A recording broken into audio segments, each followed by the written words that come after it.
ایک دفعہ صلوات پڑھ بلند آواز سے۔ اللہم صلی علی محمد و آل محمد۔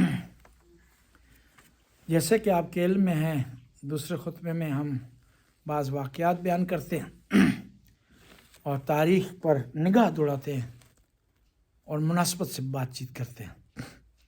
جس مہینے سے ہم گزر رہے ہوتے ہیں اس مہینے کی تاریخی واقعات بیان کرتے ہیں۔ تاریخ کو بیان کرنا، اس کو دہرانا عبرت کا باعث بنتا ہے کہ تاریخ میں کچھ لوگوں نے جان دے دی اہل بیت کی محبت میں، اور کچھ لوگوں نے غداری کی۔ تو ہم تاریخ اس لیے پڑھتے ہیں کہ ایسا تو نہیں ہے جنہوں نے غداری کی ہے ہم بھی اسی طرح کے معاملات کر رہے ہیں، اور جن لوگوں نے جان دیا اہل بیت کی محبت میں تو ہم بھی اہل بیت کی محبت کا دم بھرتے ہیں۔ تو ہم کس پیمانے پر ہیں، کس درجے پر ہیں، کس معیار پر ہیں، ہم بھی اپنے اندر جو ہے جھانک کر کے دیکھیں کہ ہم اہل بیت علیہ السلام کی محبت میں کتنا کہاں تک جا سکتے ہیں، کتنی قربانی دے سکتے ہیں۔ وہ جو قربانی میثم تمار نے دی، رشید ہجری نے دی،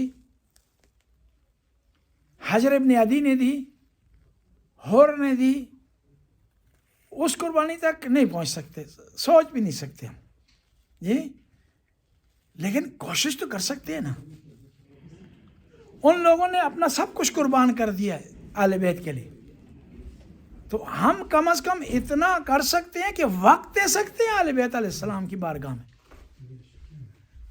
انہوں نے اپنی اولادیں قربان کی، لیکن ہم اتنا تو کر سکتے ہیں کہ اپنی اولاد کو ان کے راستے کی تربیت تو دے سکتے ہیں نا۔ وہ اپنی اولاد کو میدان میں لے آئے اہل بیت کے لیے، تو ہم 1 گھنٹہ آدھا گھنٹہ قرآن کی تلاوت کے لیے اولاد کو بٹھا تو سکتے ہیں نا، اتنا تو کر سکتے ہیں۔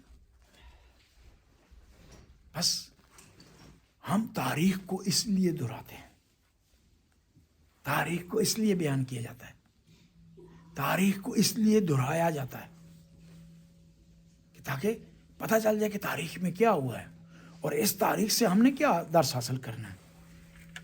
تاریخ میں جو واقعات ہوئے ہیں رجب کے مہینے میں، 12 رجب کو امیر المومنین کوفہ میں داخل ہوئے۔ امیر المومنین نے جب خلافت سنبھالی ہے تو دارالخلافہ اسلامی حکومت کا کیپٹل ہوستاد مدینہ تھا، لیکن مدینہ ایک سائڈ پر تھا، جنگیں شروع ہو گئی تھی، تو ضروری تھا کہ کوئی ایسا علاقہ ہو جو درمیان میں ہو جہاں زیادہ سے زیادہ فوجیں اکٹھی کی جا سکے۔ تو کوفہ کا انتخاب کیا۔ کوفہ کا پرانا نام ہیرا تھا اور یہ ایران کے بارڈر پر تھا، پرانا ایران، آج کا ایران نہیں، ایران کے بارڈر پر تھا، اور یہ شہر آباد نہیں تھا اس طرح کا جس طرح اس میں آبادی ہونی چاہیے، اور یہ ایک چھاؤنی کی حیثیت تھی اس کو۔ خلیفہ دوم کے زمانے میں جب ایران پر حملہ کیا تو یہاں پر فوجیں ٹھہری تھی، یہاں اکٹھا ہوا تھا، یہاں چھاؤنی بنی تھی۔ اسی وجہ سے بعض لوگ سوال کرتے ہیں کہ کوفہ کے لوگوں کے مزاج مستقل کیوں نہیں تھے، جہاں کی ہوا چلتی تھی اس کے ساتھ ہو جاتے تھے،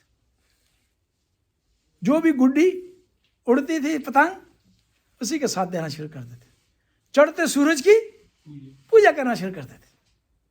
یہی وہ لوگ ہیں جنہوں نے امام حسین کو خط لکھے، یہ وہی لوگ ہیں، ان میں سارے نہیں اکثریت، جنہوں نے امام حسین کو شہید کیا ہے، اور یہی وہ لوگ ہیں جنہوں نے زبیر کا ساتھ بھی دیا ہے، یہی لوگ ہیں جنہوں نے مختار کا ساتھ بھی دیا ہے، یہی وہ لوگ ہیں جو توابین کلائے اور شہید ہو گئے ہیں۔ یعنی ہر روز جدھر کا کوئی نعرہ لگتا تھا نا اسی کے ساتھ عمران خان آ گیا وہ زندہ باد، بھٹو آ گیا جی وہ زندہ باد، فوج آ گئی ہے وہ زندہ باد جی،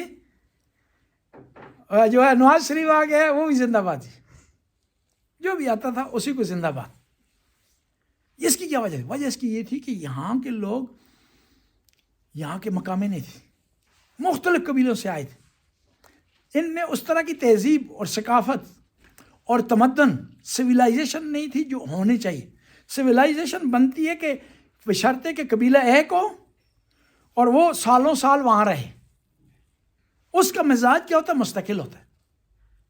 یہ مختلف لوگوں سے، مختلف علاقوں سے لوگ آئے تھے، یہاں اکٹھے ہو گئے تھے. اکٹھے ہونے کے بعد انہوں نے ایک نئی سویلائزیشن کی بنیاد ڈالی. امیر المومنین داخل ہوئے ہیں 12 رجب کو 36 ہجری کو، اور اس کو دارالخلافہ بنایا. کس کو؟ کوفے کو. اس کی ایک لمبی جو ہے بحث ہے، داستان ہے، اور کبھی انشاءاللہ فرصت ملی تو آپ خدمت میں پیش کریں گے. اور جب دارالخلافہ بنایا تو پھر مالک کے اشتر وہاں کس طرح آئے، امیر المومنین ان کو کس طرح کمانڈر چنا، یہ ایک لمبی جو ہے داستان ہے. اسی 12 رجب کو وفات ہوئی ہے کاشف الغطا 1228 ہجری کو. کاشف الغطا کون تھے؟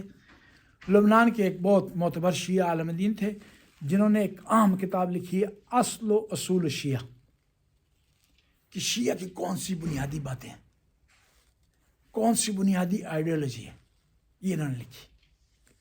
اور مشہور عالم دین تھے.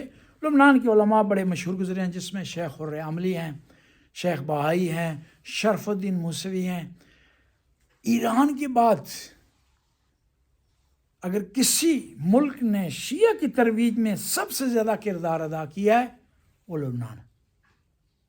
اور لبنان کے شیعہ ابھی مثالی نہیں ہیں، بلکہ تاریخ میں مثالی گزرے، کیونکہ ابو ذر کے شیعہ ہیں. یہ انہوں نے کہاں سے تعلیم حاصل کی؟ ابو ذر سے. یہ سختیاں اس ٹائم سے ہی برداشت کر رہے ہیں.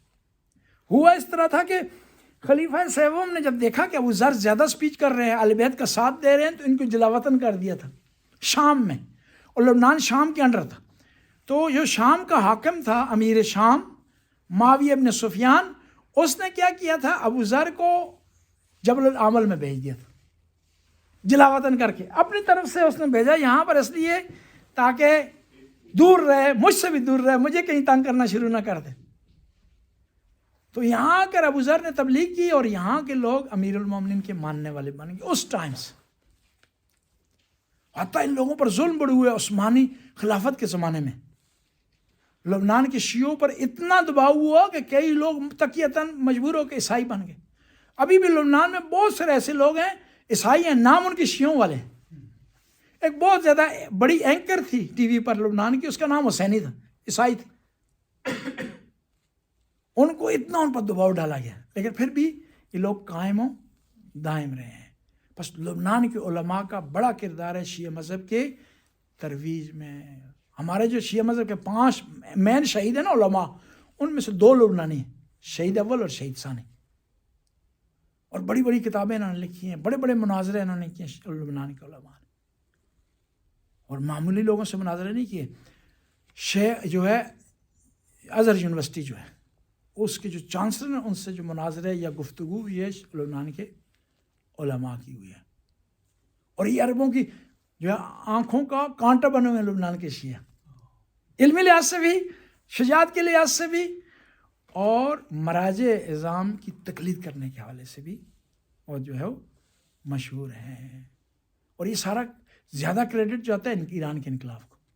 ورنہ جو ہے لبنان کے شیعہ انقلاب سے پہلے علم کی زیادہ مشہور نہیں تھے، شجاعت میں مشہور نہیں تھے، کسی اور کام میں زیادہ مشہور، جس طرح پاکستان کے شیعہ تھے، جس طرح لاہور میں وہ بازار بنا ہوا، اس قسم کا معاملات وہاں بھی تھے.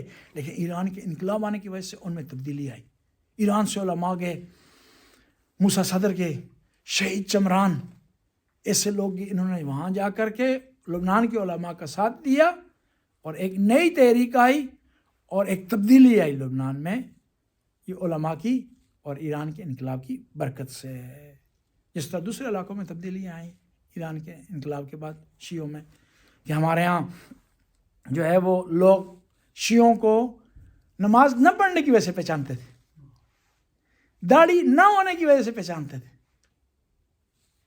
مذہب پر نہ عمل کرنے کی وجہ سے پہچانے جاتے تھے شیعہ. لیکن انقلاب کے بعد تبدیلی آئی ہے. اب جو چھوٹی داڑھی والا ہوتا ہے تو اس کے بارے میں لوگ زیادہ کہتے ہیں یا یہ شیعہ ہے، یا منہاج القرآن کا ہے، یا جماعت اسلامی کا ہے. یعنی اتنی تبدیلی آئی. اور پھر انہوں نے بھی جماعت اسلامی نے بھی، منہاج القرآن نے بھی شیعوں کو دیکھ کر کے انہوں نے اجازت دے دی ہے کہ چھوٹی داڑھی بھی رکھی جا سکتی ہے. اور پھر ان سے لوگ کہتے ہیں آپ تو کہتے تھے مٹھ ہونے چاہیے، انہوں نے کہا تھوڑا ناپ کا پیمانہ یہاں رکھ لیں، مٹھ ہو جائے گی جی، معاملہ جو ہے وہ حل ہو جائے گا جی. وہ جس طرح مشہور ہے نا، کہتے ہیں کہ وہ ہمسائے کا مرغا آ گیا مولوی صاحب کے گھر، انہوں نے حلال کر لیا اس کو جی. حلال کہاں ہونا تھا، ہمسائے کا حلال کہاں ہوتا جی، یعنی شرعی لحاظ سے حلال کر دیا، قبلہ رخ یہ ہو. تو اب بیوی تھوڑی تھی، وہ تقریریں وغیرہ سنتی تھی، متاثر تھی، مذہبی تھی. اس نے کہا کہ مولوی صاحب تو یہ ہمسائے کا ہے، یہ کس طرح حلال ہو سکتا؟ کہا ابھی ٹیسٹ کر لیتے ہیں اس کو حلال ہے یا نہیں. انہوں نے کہا جس ترامی میں ڈالو پکا کر کے دیشکے میں، اس کو نہیں سوری جس دیشکے میں پکا ہوا ہے اس کو ترامی میں الٹا کرو، نیچے اگر گر گیا تو حلال ہے.